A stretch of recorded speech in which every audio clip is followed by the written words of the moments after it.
পিণ্ড দিলে কি হয়? তখন সতী মাতা বলেছিল পিণ্ড দিলে 7 বংশ উদ্ধার হয়। নিমাই বলেছিল মা পিণ্ড দিলে 7 বংশ উদ্ধার হয়।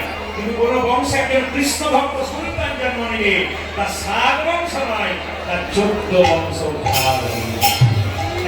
জেনে নিন ও মায়েরা, যারা কীর্তন শুনতে এসেছেন তাদের ছেলে মেয়েরা যদি কৃষ্ণ ভক্ত হয়, তাহলে জেনে নিন মহাপ্রভুর সামনে বলে গেলাম আপনাদের গর্ভটা রত্ন গর্ভা। যারা কীর্তন শুনতে এসেছেন তাদের ছেলে মেয়ে যদি হাত তুলতে পারে, হরিবল বলতে পারে, যদি কীর্তন করতে পারে, তাহলে জানবেন আপনার গর্ভটা রত্ন গর্ভা। কারণ অনুকূল ঠাকুর বলেছেন যে আকাশে এরোপ্লেন উড়ে বেড়ায়, সব জায়গায় নামে না, যেখানে এয়ারপোর্ট থাকে সেখানে নামে। আজকে মহাপুরুষের জন্ম হচ্ছে না কেন? ওই আজকে আমি আপনাদের আসামে ঈশ্বরচন্দ্র বিদ্যাসাগরের মতো ছেলে দেখছি না কেন? ওই আমাদের বীরভূমে দেখতে পাচ্ছি না কেন? বাঁকুড়ায় দেখতে পাচ্ছি না কেন? জেলায় জেলায় দেখতে পাচ্ছি না কেন?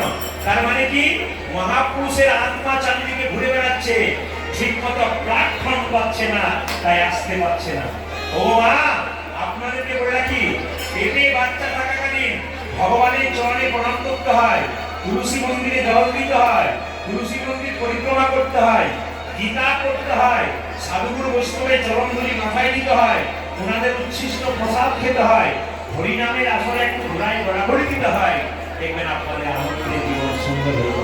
তাই সবাই মিলে হাত তালি দিন। চলো রে চলো রে চলো আনন্দ করে হাত তালি দিবেন। পরে দেখবেন আপনাদের কৃষ্ণ ভক্ত সন্তান বাড়িতে জন্ম হয়েছে। মানে কি যে ছেলেগুলো জন্ম হয়েছে সবাই কৃষ্ণ ভক্ত হয়ে যাবে। চলো রে চলো রে চলো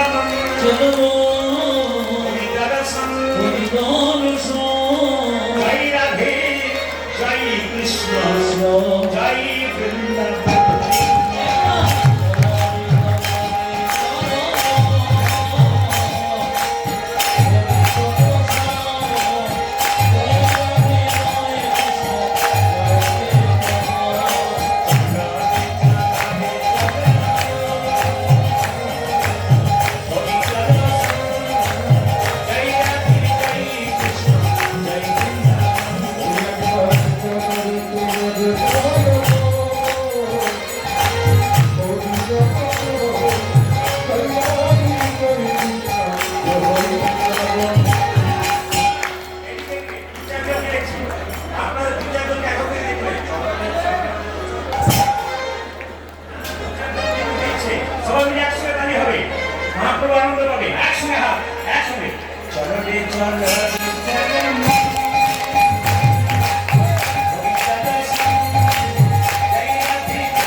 বিশাখাপত্তনম মালকানগিরি উড়িষ্যা।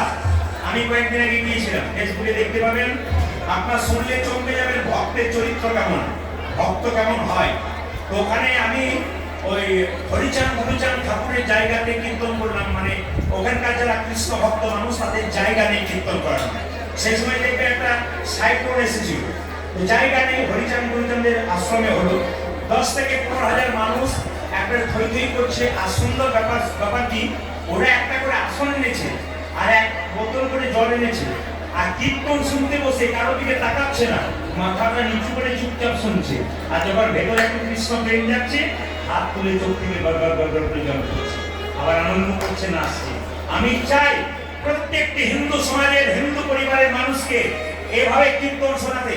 কারণ প্রতিটি জায়গাতে মানুষ একবারে এরকম করে বসে যতক্ষণ কীর্তন হয় ততক্ষণ একবার পাগলের মতো শুনতে থাকে। শুধু আমি বলতে চাই, গান কটা দিয়েছে ভগবান, গান